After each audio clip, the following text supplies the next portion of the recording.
Okay, let me take you on a Hung by Starlight trip. You probably saw it on YouTube, maybe you read about it in Lonely Planet or another one of the guidebooks, something like this, but whatever, you book the trip. The first thing you notice about it is we don't leave at dawn. We go in the afternoon, so we pick you up about 11 or 12 o'clock from your hotel. We've got customized van transfers. The van's going to be there at the right time, so you should be there 5 minutes before. You get in the van and we drive to Ah Po, which is on the northeast corner of Phuket Island. At Ah Po, we go to this old wooden fish shop.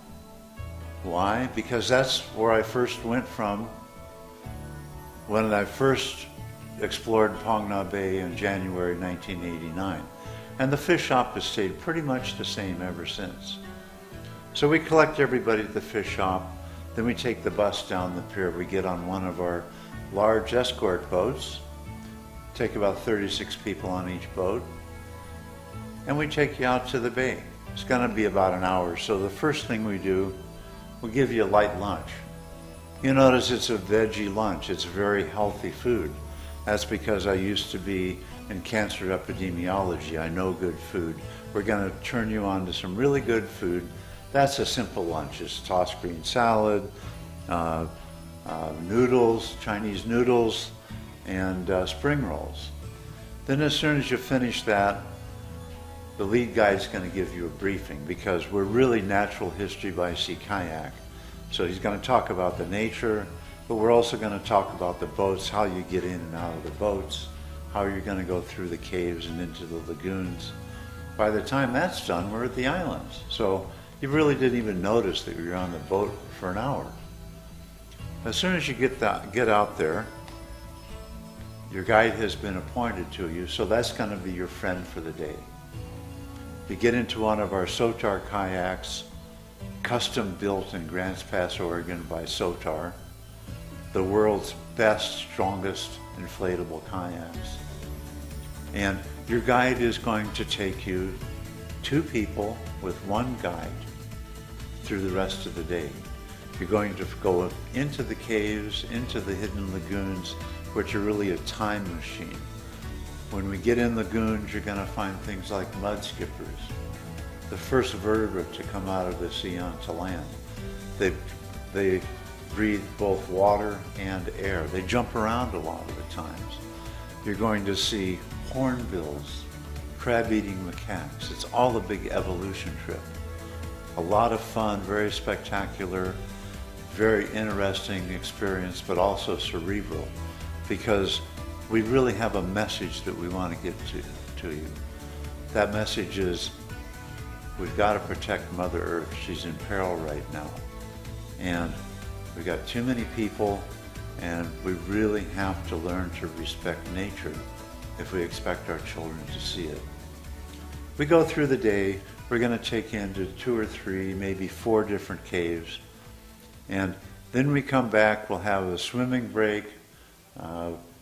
We have a self-paddle break. You can try to paddle the kayaks. They're not that easy to paddle in a straight line because they're these inflatables with flat bottoms. They go all over the place like this, designed to turn in the caves. You can have your swimming break.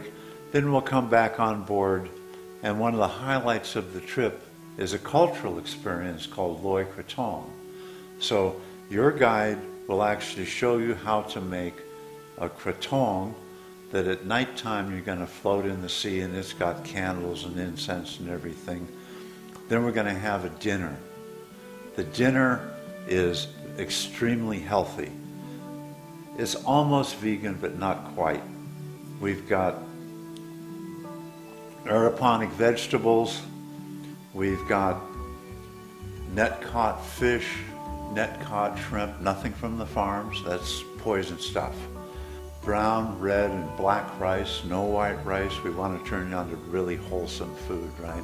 So you'll have this spectacular dinner. If you read our TripAdvisor reviews, they say it's the best meal of our entire vacation. And these are folks that are staying in 4- and 5-star hotels, going out to the best restaurants. The food on our boat, they say, is the best meal of their entire vacation. Then when we've finished our dinner, it's usually nighttime. What do? We're going to go back into the lagoon with your kratom. You're going to light it up. You'll make your wish or your prayer, whatever it is you want to do. And you're going to float the kratom on the water, which is sparkling with the bioluminescent plankton called dinoflagellates. They're one of the earliest life forms. They haven't even decided whether they're plants or animals. So this is really an evolutionary trip. Unfortunately, nature isn't built around the catalogs that we make. So maybe you're going to see the Brahminikites first and the dinoflagellates, the earliest life forms, last. But it's a spectacular light show. It is not only charming, dramatic, and it's also humbling, because you realize, oh, we're going back 1 billion years with this life form. Then we're going to get back on the boat, and then you've got the trip back to the pier. It'll be after dark. You got the beautiful stars. You've got your guide to talk to, your friend for the day. Then we get you back to the fish shop. You get in your van, and you go back. You're usually back in your hotel by about 10 o'clock.